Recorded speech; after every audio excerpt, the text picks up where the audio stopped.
All right, so this is a company that Codie Sanchez recently invested in, sort of, and this video is about a business that you can start for $153. I've got some behind the scenes info on this business that I want to share with you. So let's dive into the video and then I'll kind of talk you through some of these things. Imagine going from $153 in the bank to $58,000 a month in revenue. Well, that's what these two guys did. Carter, Brandon, running Pink's cleaning service and started a business right here in Austin, Texas. Let's steal all their homework and get into how you can do it too. Let's break this down. So you started selling booths and you did live events. Naturally, you guys started a cleaning company. What happened? That's right. So we got laid off during COVID and All right, so that's kind of the first intro. There's not really any major comments on that. Here's what is important to talk about. Super simple. And we said, man, $150, we got a business. Yeah, it's all. That's interesting. Hey, look, at the end of the day, I love the scrappiness, right? At the end of the day, most people think you have to have this fancy business plan and you have to get all these things ready and they're preparing. And they're putting together these perfect plans that they never actually execute on. You ever heard that term?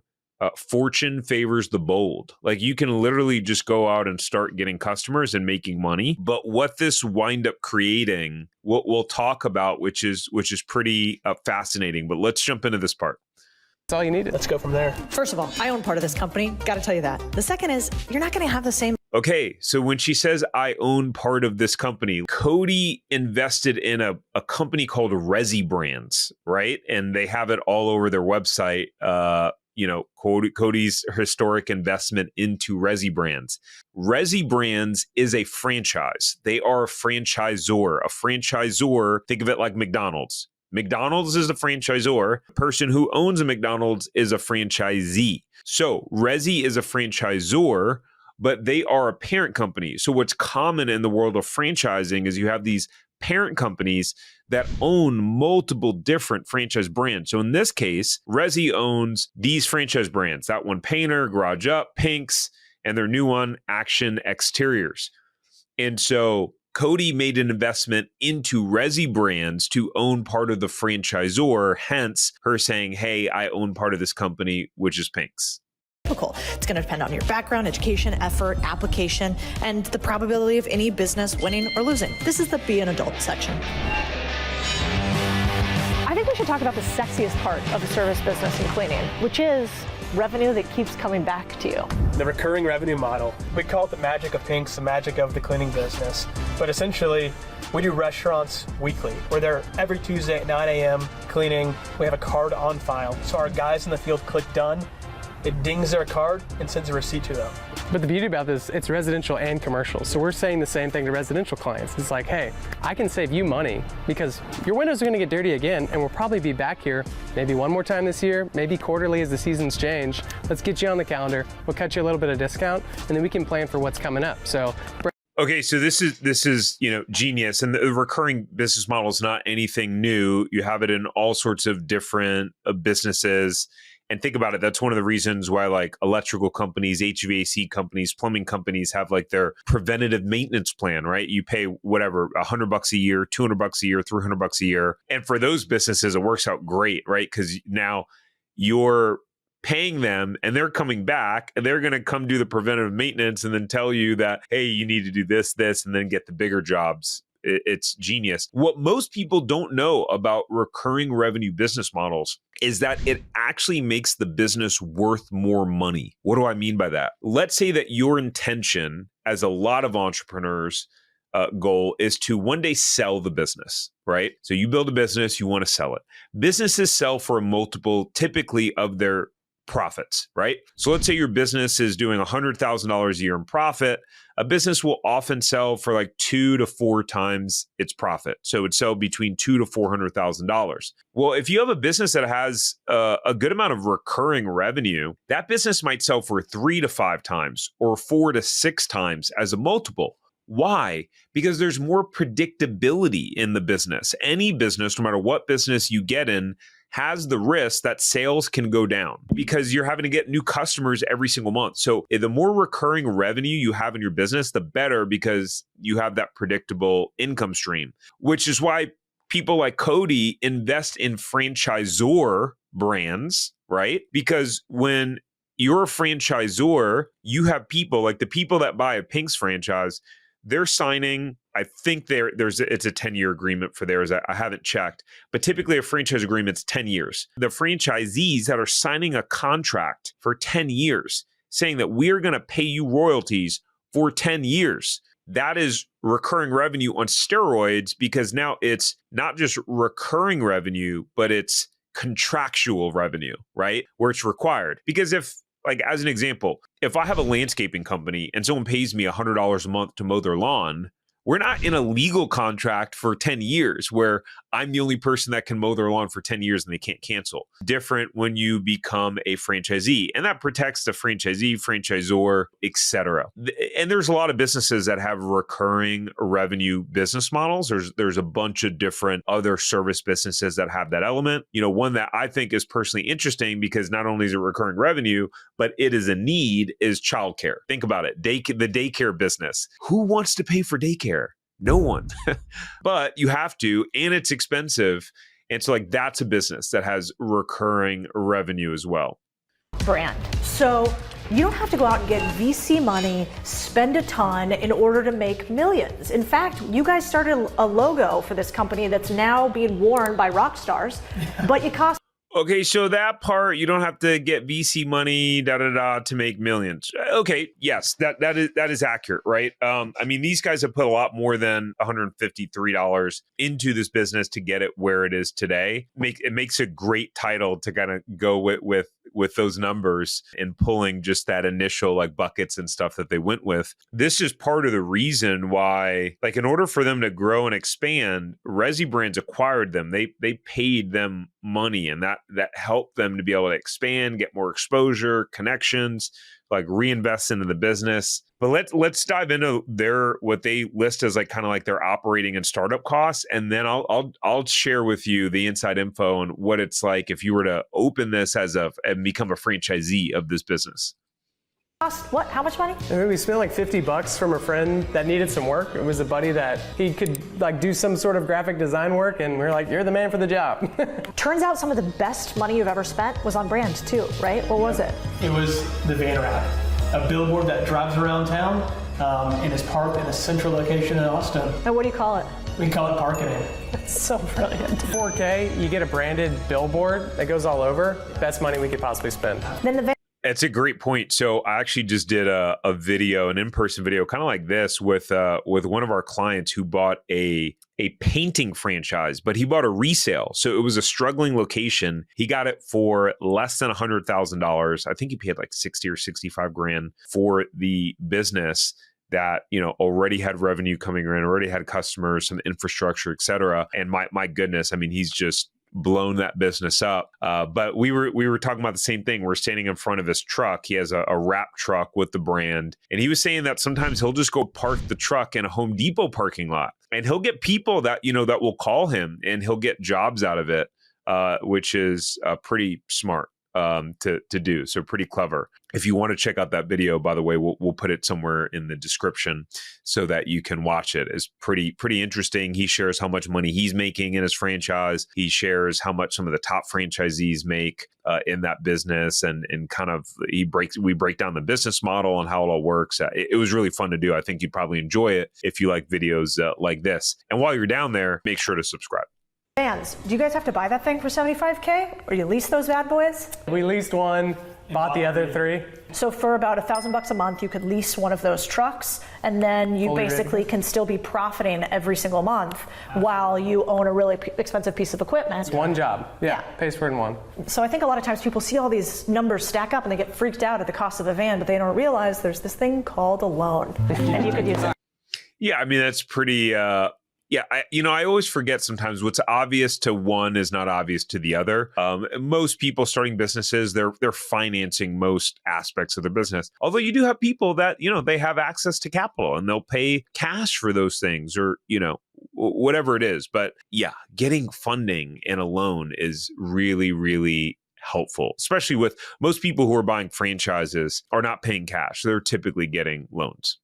You know what I learned here today? Entrepreneurship is hard. You'll lose money and time and employees and have to clean windows. But working a 9 to 5 is really hard too. True. You'll sit behind a desk for 8 hours. You'll have a terrible boss. You won't like what you do. And at the end of the day, you won't be able to pass down your 9 to 5 to the next generation. And you might get fired. So it's Paints an interesting picture, right?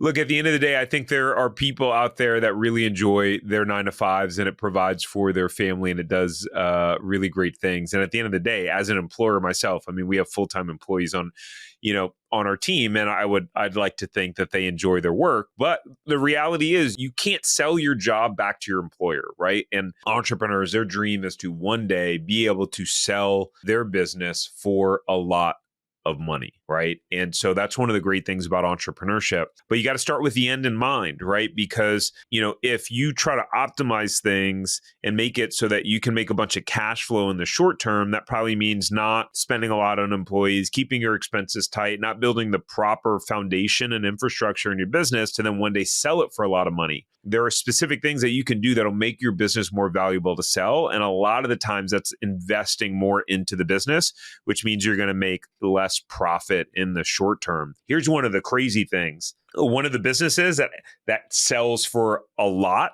in terms of a multiple is you being a franchisor, which is hence why Codie invested in this business. And let me just give you a quick example. There are some franchisors that have sold for 20x multiples. What does that mean? So if the business is doing $100,000 in profit and sells for a 20x multiple, it sells, let's say, for $2 million. And again, we talked about why this is the case, because you have contracted revenue. You have proprietary processes. You have what's called IP, intellectual property that you own, trademarks, processes, things like that. So it's a pretty clever thing to do, which is to become a franchisor. But there's a lot of people that at the end of the day, it's know your strengths, know your role, and know what you're good at. Some people are meant to be the CEO. Some people are meant to be the COO. And some people are meant to be the head coach, the assistant coach, whatever it is.